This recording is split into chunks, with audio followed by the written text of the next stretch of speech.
welcome to World Insight, coming to you live from Beijing on CCTV News. I'm your host, Tian Wei. On today's program, as Japanese Prime Minister Shinzo Abe reshuffles his cabinet, all eyes are on his new defense minister, a hawkish right-wing political ally. Should neighbors like South Korea and China be concerned about a less pacifist Japan? China's largest ride-hailing company, Didi merges with Uber. Will the marriage of these two giants see the end of incredibly cheap fare for consumers? And what about for the industry as a whole? And we begin today's show with Japan's cabinet reshuffle. The move is seen as part of Prime Minister Shinzo Abe's efforts in trying to rekindle economic growth and cope with several diplomatic challenges. But with the appointment of right-wing ally Tomomi Inada as Japan's defense chief, the government approving a document which hyped up China threat, the uncertainty of Sino-Japan relationship has increased. A third time since taking office in 2012, Prime Minister Shinzo Abe has reshuffled his cabinet yet again, changing more than half of his 19-member cabinet. But he has kept most of his key allies close, including the foreign and finance ministers. There is only one thing to do: challenge, challenge, and challenge towards the future. We will tirelessly continue our effort. This cabinet is called the Future Challenge Cabinet. For China and South Korea, the appointment of new defense minister Tomomi Inada is the one thing they're most concerned about. A conservative, hawkish ally of Abe's, Inada shares the prime minister's stance on historic issues as well as the country's security and foreign policies. She also holds a revisionist view of World War II. Inada is also a regular visitor at Tokyo's Yasukuni Shrine. Visits to the shrine are seen by neighbors as an endorsement of Japan's militaristic past. And just a day before the cabinet reshuffle, the Japanese government released a defense white paper presenting changes to its defense policy. The document detailed the country's increasing military expenditure and its efforts to promote arms sales. Japan says it is for the consideration of the nation's security. The security situation surrounding our nation, ensuring the power balance, or the changes in military affairs and powers, is becoming increasingly severe compared to before. In the 480-page document, some 30 pages are about China's national defense and maritime actions in the East and South China Sea. China voiced strong dissatisfaction with Japan's groundless accusations, calling them irresponsible remarks. Defense Ministry spokesperson Wu Qian said Japan is accusing China of changing the status quo in the Asia-Pacific when it has carried out illegal activities by purchasing China's Diaoyu Islands. He also said Japan is seeking militarization by changing its constitution. According to a recent public survey, a majority of the Japanese public wants Abe to focus more on economic recovery and welfare issues.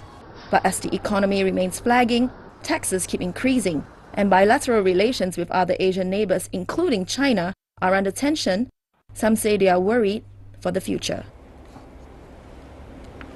For some more analysis about Japan's new cabinet reshuffle, we are having in our Beijing studio Victor Gao Zhikai, Director of China National Association of International Studies. Welcome, sir. Thank you for having me. Also joining us in Tokyo, in Japan, we're having Mr. Takasato Watanabe, Professor Emeritus at the Doshisha University. Professor Watanabe, welcome as well. First of all, may I have the response from both of you gentlemen, thank you, sir, for the recent reshuffle plan of the cabinet by the Prime Minister. Let me begin with you, Professor Watanabe. What do you make of the latest reshuffle? Which direction do you think the name list is leading us to in terms of Japan's politics and even geopolitics? Briefly, Professor. Yes, as you have pointed out, the Ms. As the new defense minister, she is very conservative. She doesn't believe in the Nanjing massacre and also comfort women questions like that, and very nationalistic. So Mr. Abe wants to have her to support strongly his ideas against China and also North Korea. This is the first point. second point is that it is hidden behind. The term of the presidency of the LDP for Prime Minister Abe is just, 2 years left, because the term for 3 years, and this is the second term. So he wants to change the close of the party itself, together with the supporters of the cabinet. So this is the hidden dimension. And third one is that the very nationalistic policies against including China and North Korea, together with the United States, to be defended by the military industries of Japan. Those are three things that Mr. Abe reshuffled. But one more thing is the Komeito party. They are now, very clear not to be involved too much for the pacifist clause of the Constitution. So Mr. Abe wants to do everything without the coalition party, actually, in 2 years of time. These are three or four things that I believe in the reshuffle. Well, Professor Watanabe has already analyzed very clearly from the personnel change to the party's direction and now to the administration's direction in terms of policy implementation, and also to the whole military industry in Japan and how it's working with the government policies and stuff. So what about you, from your perspective, Mr. Gao? China, when looking at what is going on now in Japan, particularly today, when the extreme, in a way, ally of Mr. Abe being sworn in as a key member of the cabinet, what do you think is the direction that we're looking at? Well, at present, Japan is at an important crossroad, mainly because the Liberal Democratic Party right now is in a majority situation, both in the lower house as well as in the upper house. And Abe actually still enjoys quite a high level of popularity. And at this particular moment, when Prime Minister Abe reshuffled the cabinet, while most of the members actually remain unchanged, this new defense minister is a very important appointment, and I think this new appointment is raising the eyebrows, not only in China but also in South Korea and several other countries, mainly because of this person's strong commitment to defending the wartime legacy of Japan by frequently visiting the Yasukuni Shrine and being blatant in sticking to the view that Japan did not need to apologize for the wartime atrocities. And I think this is very much unacceptable to countries like China. But Mr. Gao, may I just suggest to you to look back over the past few years. China, South Korea, even DPRK, and some of Japan's neighbor countries in Southeast Asia have been protesting against an extreme trend, as they see it, in the Japanese politics, which is to be much less pacifist than it used to be. And yet, what happened? Nothing have happened. Only going in the further direction of what Prime Minister Abe seems to subscribe to. So when you are saying here, once again, Mr. Gao, from China, we protest this, we don't agree with this, we are against this, what can you do? Would this further push Tokyo in the same direction? I think things keep adding up. You are right that Japan is moving in the direction of leaving more and more away from the pacifist constitution. Japan now has already authorized itself to be able to send its military to fight in overseas countries. That's a very, very important in defense step. Of allies. Yeah, in defense of allies. And if the Liberal Democratic Party under Prime Minister Abe could manage to amend the constitution for Article 9, for example, this will really turn the tide in Japan. And I hope the Japanese people, out of consideration for their own peace and stability, would not tolerate such an event, and in the referendum which need to happen after the adoption of this decision by the parliament, they will overturn this parliamentarian decision. Well, when we talk decision. about the Japanese people, let's take a look at some polls. Of course, you would never say the polls are 100% correct, but at times polls could reflect a certain kind of mentalities and also attitudes coming from the public. Constitutional revisions must be approved through a referendum, according to the Japan Constitution. Some polls in Japan recently have suggested the Japanese public were particularly hesitant about the revisions, at least to a certain extent. For example, Asahi poll on July the 14th, and of course it's more than half a month ago, reported that only 35% favored a constitutional revision under Prime Minister Shinzo Abe's leadership. Likewise, a Nikkei poll on July the 25th, it's about a week earlier, found 38% were willing to embrace constitutional revision under the Abe cabinet. Having said that, though, we need to take a look at the two polls where it came from. Of course, it came from more liberal news media and news organizations rather than conservative, rather than nationalistic ones. So, but having said that, though, Professor Watanabe, what do you think? Will the public sentiment also carry the Abe administration even further down the road of possible constitutional revision? Yes.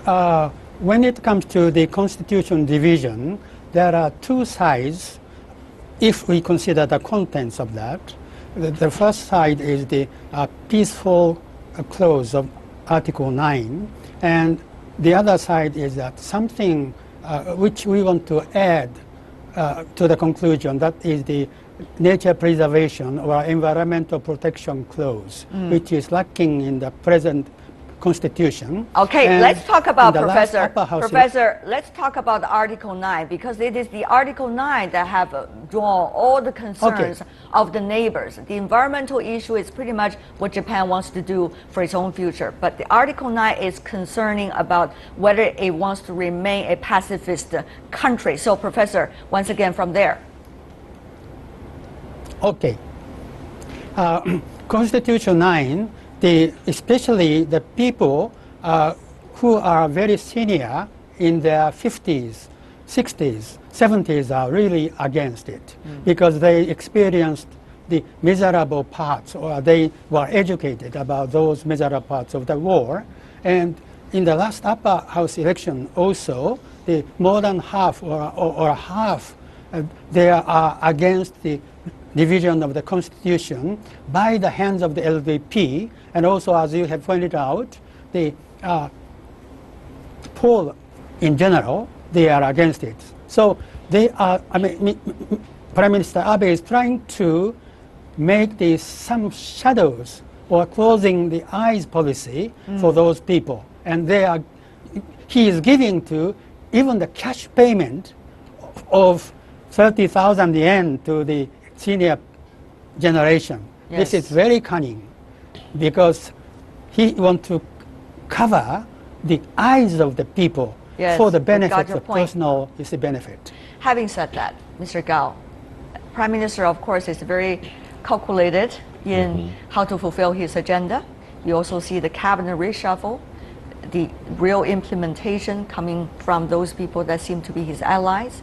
You also got a country that seemed to be temporarily satisfied with the kind of welfare he provided for the senior generation, which is concerned about Japan leaving its previous status as being a pacifist country. So, what's next? It seems that we are getting ever closer to the constitutional revision in Japan. Allow me to make one point Please go ahead, a very sir. emphatic way. While the Japanese government under Prime Minister Abe is doing whatever it can to achieve the goal of amending the constitution, subject to the referendum, of course, especially regarding Article 9, what I want to emphasize is that the pacifist constitution actually can date its roots not only to the constitution itself, but it is very much based on the terms of the instrument of the unconditional surrender of Japan at the end of the Second World War, because Japan renounced the use of war as an instrument forever. Therefore, I think my view is that it's not just up to the Japanese government or the referendum by the people in Japan to amend the constitution as far as the pacifist nature of the constitution is concerned. If Japan wants to depart from this legacy of pacifism, that is renouncing the use of war in its international relations, this will trigger a new round of scrutiny by the victor nations of the Second World War, including Russia, the former Soviet Union's successor, and China. China and the United States and United Kingdom. So I think Japan needs to move forward very carefully, not to really put itself into a dilemma of trying to do something which eventually will be cornered by the victor nations of the Second World War. Well, when you are saying there might be an alliance who is against what Japan is trying to do, may I remind you it may not happen, Mr. Gao, because it seems that the Japanese Prime Minister has already worked on that. Earlier, we have been hearing from Japan. There's a white paper being published over there, identify China as the threat. And also Japan has been very active in debates with China concerning the South China Sea, in which there is no territorial disputes between China and Japan. And also Japan has been very active in working together even strongly on the ally relations with Australia, with the United States concerning this issue and many other issues in the Asia-Pacific region. So it seems that, Mr. Gao, Japan is shaping China from its own way into a threat for everybody, and therefore making it legitimate to revise its constitution and also to increase its also military presence. Well, philosophically speaking, Japan under Prime Minister Abe may be smart on the penny, but losing out on the pound. What I mean is that if you look at Japan, it only has 4 major neighboring countries: Russia, North Korea, South Korea, and China. Of course, China's Taiwan is also very close to Japan, but Japan does not have good relations with Russia, with South Korea, with North Korea, and with China. And that means that Japan is losing out as far as its immediate neighboring countries' relations are concerned. At this particular point, Japan is not trying to build up rapprochement with its major neighboring countries, but try to alienate itself further and further from its neighboring countries and try to give up the good legacy of pacifism in the constitution, and that's why I emphasize that Japan may actually be losing out on the pound while trying its best to be smart on the penny. Professor Watanabe, what do you make of Mr. Gao's comment? Do you think Prime Minister Abe have thought through every step of the way of his plan? Eventually, his plan, what would that mean for your country, particularly for the future? Prime Minister Abe, he is legally speaking the Prime Minister, but he is not well informed by himself because he wants to have only the dream to follow up his grandfather, and he wants to be the Prime Minister written in the history of Japanese politics. But actually, he is not well informed about what is happening surrounding Japan. Once you see that there is some serious matters, even the United States will leave Japan as it is, not surrounded by friendly, nations, South Korea, China, Taiwan and Hong Kong, all those districts. So I sympathize in a sense with Prime Minister Abe in that sense. He should know the reality of the world. All right. This is my sincere attitude toward our politics. Well, personal egos, national interests, regional stabilities, these questions all present over there regarding where Japan is going and what exactly is it aspiring to become. Thank you so much for the two of you for being with us and help us to understand better about the latest situation. Richard Gao Zhikai and Takasato Watanabe. Thank you so much, gentlemen, for being with us. Stay with us here on World Inside. We got our final segment coming right up. Ride-hailing firm Uber slams the brakes on its operations in China and merges with rival Didi Chuxing. What does it say about foreign startups and entrepreneurs who are trying to break into the competitive Chinese market? We're going to talk about that in a few minutes. You're watching World Inside on CCTV News. I'm Tian Wei. The biggest players in China's ride-hailing service market are joining forces after a brutal cash-burning competition to win over the Chinese market. U.S. giant Uber has sold its China operations to rival Didi Chuxing, but it might not be an easy ride for now. Customers are concerned about potentially increasing charges, and the country's antitrust regulator is keeping an eye out for its monopoly status in the industry. Plus, new rules legalizing ride-hailing services were just issued before the merger. So what is on the road ahead for Didi and the whole industry? From rivals to teammates, Didi Chuxing and Uber China announced their merger on Monday. Uber sold its China's operation to Didi in exchange for a 17.7% economic interest in the new company. Of all the companies we've competed with, that Didi is certainly the most impressive, the most competitive, probably the fiercest rival that we've ever come up against. They've made us better by having to compete with them, but I'd much rather be working with them. This deal will eliminate the cutthroat competition between Didi and Uber China. Both companies are known to hand out subsidies to drivers and consumers in a bid to grab the market. In a blog post, co-founder and CEO of Uber Technologies Travis Kalanick said, "Getting to profitability is the only way to build a sustainable business that can best serve Chinese riders, drivers, and the cities over the long term." The merger between two leading ride-hailing services companies in China has raised concerns. Without the fight for a market, customers worry about increased charges that will come after the merger. And with Didi soon holding more than 90% of the market, there are wide concerns of the market being dominated by a single big player. Why did they burn so much money to compete with other firms? Because Didi wants to become a monopoly. Look at all those smaller firms we had before. They are already driven out of market. China's Ministry of Commerce has not ruled out the possibility of an anti-monopoly investigation. The Ministry of Commerce hasn't received any files from Didi and Uber yet. According to the regulation and antitrust law, companies need to declare such deals to the Ministry of Commerce. Those who don't declare could not conduct such deals. And just days before this merger, the Chinese government gave the green light to online ride-hailing services and issued guidelines to establish a long-awaited framework for this booming industry. These rules will promote the industry's development and regulate participant behavior. With the road to a more standardized ride-hailing market becoming more stable and developed, the marriage between these two giants doesn't seem that terrifying anymore. To discuss the merger, as well as China's ride-hailing market, joining us in the Beijing studio, we're having Dr. Anil Gupta, the Michael Dingman Chair of Strategy and Globalization at the University of Maryland Smith School of Business.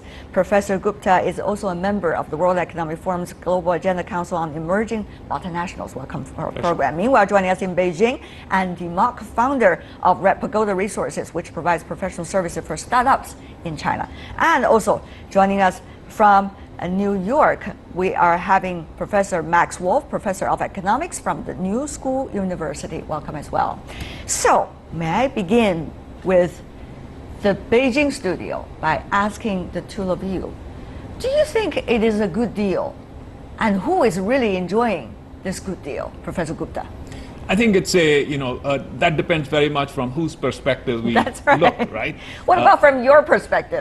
So I think, if I look at from perspective of the two companies, Didi as well as Uber China and their investors, I think it's definitely a good deal because, they were engaging in nuclear warfare with each other, burning down billions of dollars, and their investors were getting seriously concerned.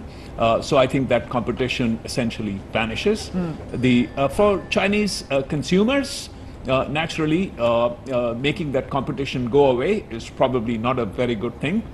So I think we have to look at it from these two different perspectives and probably different conclusions. As you said, Professor, the two giants, Uber and Didi, have been spending a lot of cash in Yes. fact, for subsidies in order to compete in the Chinese market. Take a look at what we have got over here. Media reports say in the past year, Didi spent at least 70 million US dollars every week, amounting to about 3.6 billion a year. And Uber China, in turn, spent a total of 1 billion US dollars last year in just trying to battle Didi. Of course, eventually there's a merger over there. So, Mr. Ma, is this merger a good news in terms of seeing the potential of platforms like taxi hailing services like Didi or even Uber? I think it absolutely is a good thing. So for Uber, it's perhaps winning with Chinese characteristics in that while they did not dominate the market the way they set out to, they have a meaningful share in the largest ODM, on-demand mobility company in China. When we look at it from a consumer perspective, while I think there is a risk of monopoly and that, all that entails in terms of losses for consumers, but now at least potentially Chinese consumers that use Didi can travel overseas, have a seamless experience with an Uber Didi tie-up. For consumers coming to China, whether for business or travel as well, they now then can have a service as part of the Uber platform. Right. But what about from your perspective, Professor Wolf? It seems that the old-day rivals have become partners. And yet, they're not really partners because they're still battling one another in other markets. Yeah, I mean, I would definitely agree with that. It looks like Uber has admitted what was very clear for a long time, which is that it's failed to make any meaningful inroad in China. It's also admitted that it's spending an enormous amount of money and probably bandwidth intellectually. Now, some of that was reduced by separating Uber China into a separate operation from Uber Global, but still $1 billion+ a year in losses. And so far, Uber is very good at raising money and even better at spending it very quickly. And so they probably do need to reconcile that. And this is one way to do it. And they were paid a lot of money to fail gracefully here. So the irony is owning 17.7% of Didi, which they proposed to do going forward, actually equates to a much larger market share than they ever earned in the competitive market. It's almost twice, right? So with about 90% market share for Didi, and they have about 18% of that, they end up with a lot more probable chance for opportunity for profit and appreciation of asset than they had spending a lot of money as Uber. That being said, they will fight each other. They are already fighting each other, by the way, in Southeast Asia, which is a lucrative market, and they will probably bump into each other around the world in many locations as competitors, not allies. That's very true, isn't it, Professor Gupta, that they are already fighting against one another in other markets. In the US, there's a Lyft, of course, Uber is fighting against that, but it seems that there is a anti-Uber alliance around the world in which Didi plays a big role evermore. And also in Southeast Asia, it is investing 1 billion into Grab, which is a big thing, 600 million rather, together with SoftBank into Grab, which is a big thing. So what do you make of this ever entangled relationship, shall I say? I think right now it's a little bit of a spaghetti.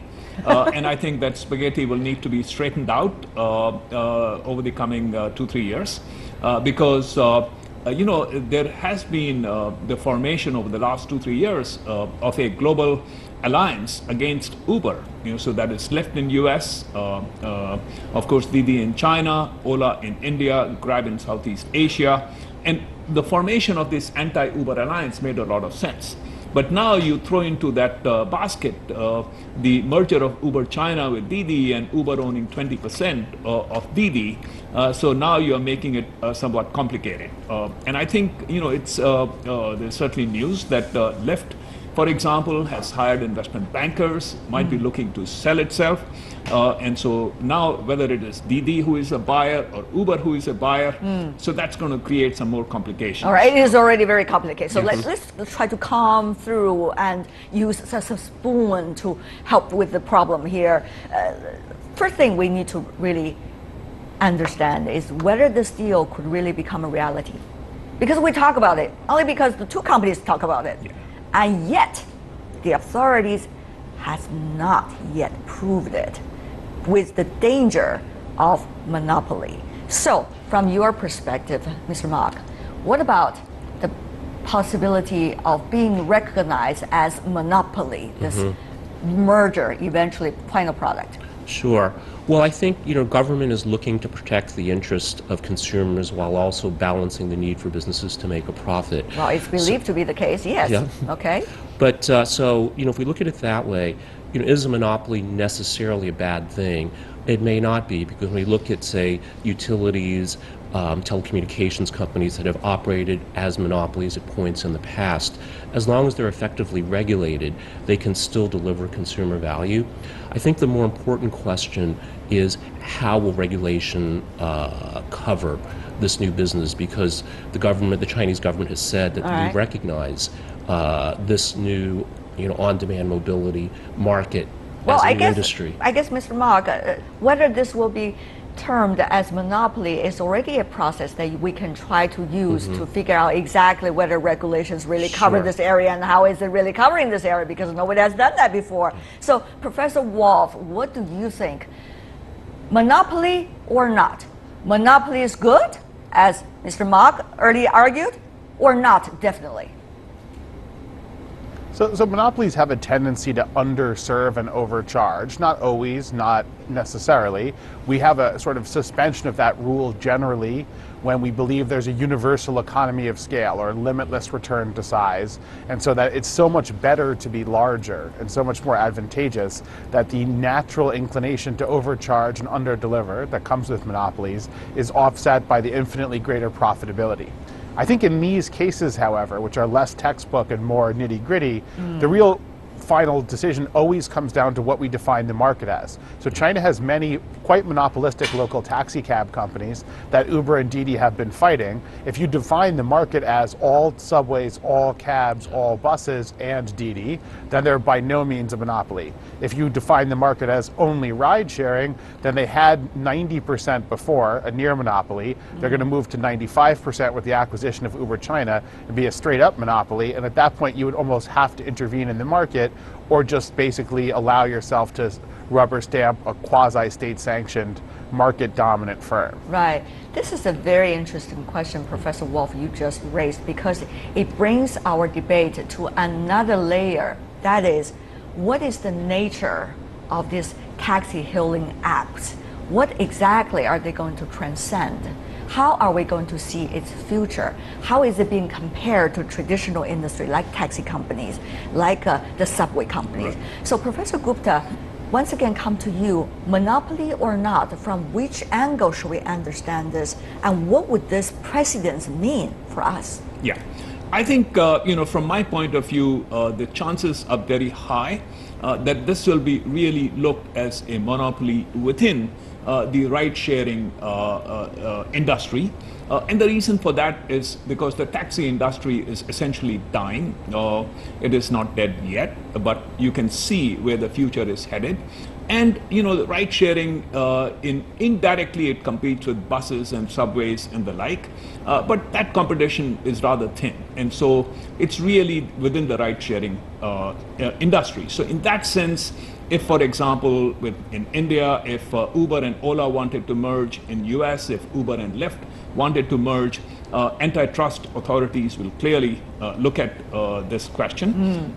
My sense also is that the same in China. Now, but given the investors that are behind one or both of these companies, we are talking about Tencent and Alibaba and Baidu, is that those investors have clearly been a party and major players in the discussions, to say the least. And I would be absolutely shocked. Clearly, I have no private information at all, but I would be shocked if the investors, particularly investors based in China, prominent ones, have not already informally, if you will, got some sense from the Ministry of Commerce about is it likely to be blessed or not. Well, we have heard very clearly from the spokesperson from the Ministry of Commerce suggesting after a press conference very clearly that the applications has not been filed by the companies who are looking for a merger. And according to him, it is a must. So We'll see how it goes from here. Exactly. Having said that, though, Mr. Mark, the nature of this tax-hailing apps and its potential, how it's going to transcend industries, is a bigger topic, even goes beyond just this merger case. But that is the most important, ultimate question we need to ask here. We talk about it's going to transcend all boundaries, but will it really? Without traditional taxi companies, traditional bus companies, subway companies, will this taxi app or hailing app still going to serve its function? Well, I think it absolutely already is, because we look at it as an Internet Plus application or O2O, online, offline in China. It's already changed, disrupted consumer behavior, it's changed driver behavior. So in that respect, it's hard to imagine that there will not be a regulatory response to this, whether it's to block the transaction because it hasn't been properly approved, because it is a monopoly, or some other way of making sure that these multiple interests are being balanced. But I think clearly on-demand mobility, being able to go where you want, when you want, through the modality of transportation that is best for you, is an enormous area that is being changed. It is an before our enormous eyes. area. The people, why they like it, at least in China, with Didi and also with Uber, is because it is cheaper, because they're providing the subsidies when they were competing against one another. And now without the competition, whether a merger, will they still enjoy what you have just said, the big benefits? Professor Wolf, really, what is the potential that we are talking about with this industry? Yeah, so the potential is going to depend a bit on regulation. The other sort of thing we haven't discussed we should mention is that the modern era of the rise of Uber and Lyft and Didi and all these car-hailing companies have been an era in which labor was very weak in most jurisdictions and gas was very cheap. And if you start to normalize gas price expectations and labor expectations from drivers, what you see is that it's going to be impossible for them to offer these services at anywhere near the prices they have been offering them. Double down on that when you remove the driver bonuses, which make it more exciting for people to do a job that doesn't pay that well, and the subsidies on the rides because of competition. So my guess is that the total market is a little bit smaller than folks think. There's a novelty factor and it's been artificially cheapened by competition. That being said, I do think that ride-hailing apps are a major way people will get around in the future. And my guess is we'll see an amended Uber China Didi deal, but we'll see a deal go through. Having asked those, I have to ask even a further question, Professor Gupta. Many of you travel around the world. You've used all kinds of taxi-hailing apps around the world. And now, with this merger, with further Chinese Didi going global, we're seeing an even more fluid picture among these companies. Yes. So are we going to see one after another huge-scale mergers like this? Are we going to see companies stick to now their very original market, or go all the way out in order to make a point? I think here, if we look at for instance, Uber, or ride-hailing, ride-sharing apps, that this has both a technology component and, of course, a non-technology component. Well, by non-technology, I mean cars and drivers and passengers and the like. And, of course, technology is the platform. And the thing about that platform is that, by and large, that platform is global. So the way I see is that cross-border mergers are likely to be very much that what we should expect to see. I would not expect to see the emergence of local monopolies or within-country monopolies. So in that sense, the Didi Uber China is a very interesting story playing out, and we have to see what happens. Is because unlike, for instance, electricity, is that ride-sharing is not what I would call a natural monopoly, And so you don't want two sets of electric cables going down the street. But that kind of a duplication is not costly within the ride-sharing industry. So in that sense, we are likely to see more like the emergence of perhaps two global networks. And it may very well be that the emergence of that two global networks leads at some point Uber to sell its stake, divest its stake in Didi. so that Uber and Didi go their own separate ways. Right. And Uber creates one global network and Didi creates another global network. Wow, that's a grand picture you're talking about here, Professor. We'll see whether your prediction is correct or not. But what about yours, Professor Wolf? Yeah, I mean, my guess is that we will see some national champions emerge. I think Ola in India is probably watching Didi very closely. I think markets are quite different, and what we saw with Uber was a very American, very brash, very youthful approach to always ask for forgiveness, never ask for permission, and then if you spend enough money and you advertise enough, you can succeed. And while that sometimes works in America, I guess we'll see in November where it doesn't work, but it sometimes works in America, but it doesn't work everywhere. So I do think we're going to see different businesses catering to different local cultures. That being said, there are likely to be some global networks because there are network effects in this area where size has a positive incremental return to it. So I would agree with that. And before we go, another interesting layer of this traditional company. They're already become a traditional company like Apple, who are well known for its smartphones, now are investing in this taxi hailing apps. 1B, of course, into Didi. It's not big money, but people are asking, will this in a way also make them to switch their directions for the future? Mr. Mark, very briefly from you, and then we are going to end up with the answers from the other two guests. Sure. Well, I think it's an example of maybe Chinese-style capitalism where there's a lot of co-opetition in that Baidu, Alibaba, Tencent compete with each other. They have their proxies that compete and also cooperate with each other. And now I think companies like Apple and Uber are being pulled into this ecosystem. Really? Business environment with Chinese characteristics all over the world? Professor Wolf? Yeah, so I think what we've seen here is that the ultimate operating platform is the operating system, and that means that Google and Apple are front and center on most every technology play. We think that the car companies themselves, which have begun to invest, are the big player that's coming. I think you're going to see Mercedes, BMW, Ford, GM take a much bigger role in this business in the future. All right. Yeah. Professor Gupta, everybody is in everybody else field? Yeah, and in fact, I mean, so far we have talked about this in the context of ride sharing, but actually what's coming down the pike over the next 5 years, 100% over the next 10 years, but perhaps over the next 5 years, is actually it becomes logistic services, and so that it's no longer about transport of passengers, number one, and number two is driverless cars. So Uber is investing, for instance, massively in that domain. We are all looking forward to the future, which is getting ever more exciting. Thank you so much, gentlemen, for being with us. Anil Gupta, Andy Mark, and Max Wolf. Thank you so much for being with us. Thank you. And that is all the time we have for today. If you'd like to see more of our program, visit our website. Just type in World Insight CCTV News into your search engine. You'll be able to find us. So you can also check out our YouTube channel. From me, Tian Wei, and everyone from the World Insight team, thanks for watching, and tune in again tomorrow for more insights from across China and around the world. Good night.